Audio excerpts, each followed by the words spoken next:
The heavy metal door groaned as it slid open, the first glimpse of freedom after years in solitary confinement.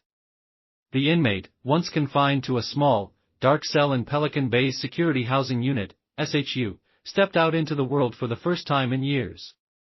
His heart raced, and his hands trembled, not from excitement, but from the overwhelming sense of fear and confusion. The world had changed since he had been locked away, and now, as he stood in front of the facility's gates, he realized he had no idea how to re-enter it. The release from Pelican Bay was supposed to be the end of a long sentence, but for many former inmates, it felt more like a new kind of prison. The outside world seemed foreign, the people strangers, and the simple act of breathing fresh air felt like an alien experience. No more oppressive walls surrounding him, no more constant surveillance, but the lack of structure left him feeling vulnerable. The harsh silence that had accompanied his years in solitary confinement felt like a living thing, following him everywhere he went. Inside Pelican Bay, time seemed to slow down. A routine set by the guards controlled every moment. Days bled into one another, with little more than the thin crack of light filtering through the high windows to distinguish one from the other. The years passed like this, isolated, forgotten, and stripped of humanity. Now, in this new world, the same man who once stared at the concrete walls for hours was expected to understand the buzzing chaos of the city streets, the sounds of traffic, people talking, laughter, the click of smartphones, and the constant noise of life that he had long been denied. But as he stood there, looking out into the unknown, a thought clawed at his mind. What now? What happens to someone after years in isolation? Can they ever return to a society that has moved on without them? His first steps onto the streets were shaky, his heart racing in a way that seemed to echo in his ears. Everything felt too fast, too loud. The faces in the crowd, once distant and foreign, now seemed like a blur of motion. He was free, but it didn't feel like freedom. He was back, but he wasn't sure he knew how to live in this world. His first night was sleepless. The bed, soft compared to the hard cot he had lain on for years, felt like a trap. The sounds outside, traffic, voices, and even the occasional siren, made his chest tighten. He found himself staring at the ceiling, wondering if he would ever find peace again, and then, the next day came. As he walked the streets, trying to piece together what he needed to do, he realized that it wasn't just the external world that had changed, it was him. The years in solitary had changed him in ways he couldn't explain. The man who walked out of Pelican Bay was not the man who had been sent there.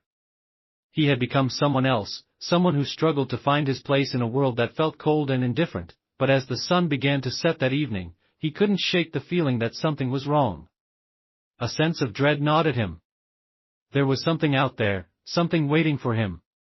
The memories of the past, the screams, the fights, the hunger strikes, and the silent nights, began to invade his thoughts. They were haunting him, pushing him back into the darkness he had tried so hard to escape. Just as he was about to step into a nearby diner, a figure stepped out of the shadows, and their eyes met. The tension was thick, and for a split second, he thought he recognized the man. His heart skipped a beat. The air grew heavier, and he couldn't tell if it was fear or something else that made him freeze in place. The question that lingered in his mind as he stared at the man was simple: what now? The man's eyes bore into him, a look of recognition flashing briefly before his expression hardened. Time seemed to freeze as both men stood there in silence. The figure, a former inmate from Pelican Bay, stepped closer. His gait was slow, deliberate, and his eyes scanned the former prisoner with a mixture of curiosity and something darker. He had been one of the few people who had survived the harsh environment of Pelican Bay's SHU, and now, they found themselves face to face in the very world that had once felt so out of reach. "What are you doing here?" the man asked in a low voice, his tone laced with both familiarity and caution. For a moment, the former inmate could only stare, unsure how to respond. His mind raced, recalling the time he had spent in Pelican Bay, the riots, the hunger strikes, and the isolation. He had longed for freedom, but now, standing here, it felt as if freedom was slipping through his fingers. I don't know," he stammered, his voice barely above a whisper.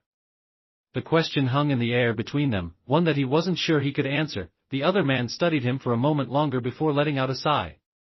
"You came from there," he said, gesturing toward the distant buildings. "And now, you're out here. You think it's any better?" The former inmate's heart sank. He had expected to find something different outside the prison gates, something more comforting, something that would heal the wounds left by the years of isolation. But instead, it all felt cold. The sounds of the city, the unfamiliar faces, and the overwhelming sense of being lost were more suffocating than he had imagined. "Look, man," the former inmate said, trying to steady his voice, "I didn't know what I was expecting. But this isn't it. I thought I'd be free, but it's like nothing's changed." "Not really." The other man nodded, his face clouded with understanding. "You never really leave that place. Pelican Bay, it stays with you. You carry it, whether you're inside or out here. There's a reason why some guys can't make it. They can't shake the demons, the fear." The former inmate swallowed hard. The man's words hit close to home. He had felt it the moment he stepped outside the gates. The familiar feeling of being trapped, even in a world of freedom, gnawed at him. It was as if the walls of Pelican Bay had followed him. The isolation, the pain, the constant vigilance, they all haunted him in the noise and chaos of the city. "What happens now?" he asked, the weight of the question settling in his chest. The other man stared at him for a moment before answering. "You keep walking, I guess. But trust me, you'll be looking over your shoulder every step of the way. You won't escape what they did to you inside." A chill ran down the former inmate's spine. Was it true? Could he ever truly escape the years of trauma, the psychological scars that had been etched into his mind by Pelican Bay's brutal conditions?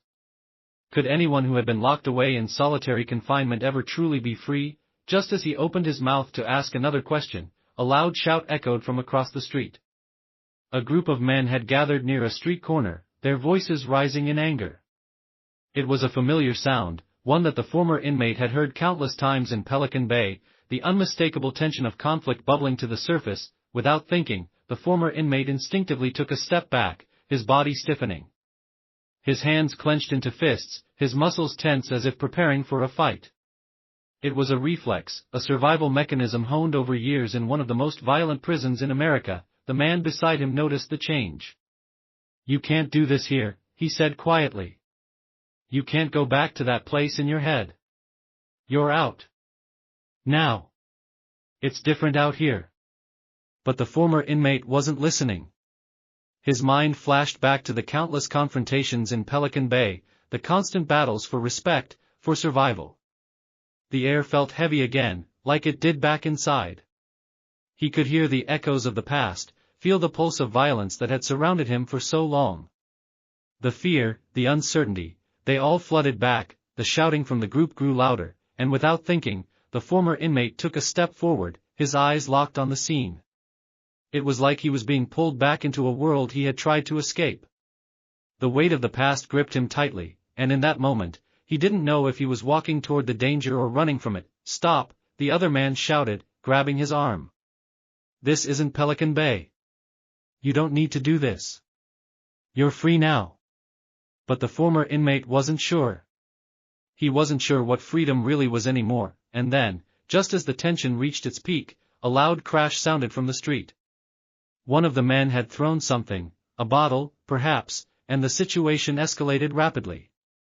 The chaos was unfolding, and for the former inmate, it felt like the walls of Pelican Bay were closing in on him once more. What would he do now?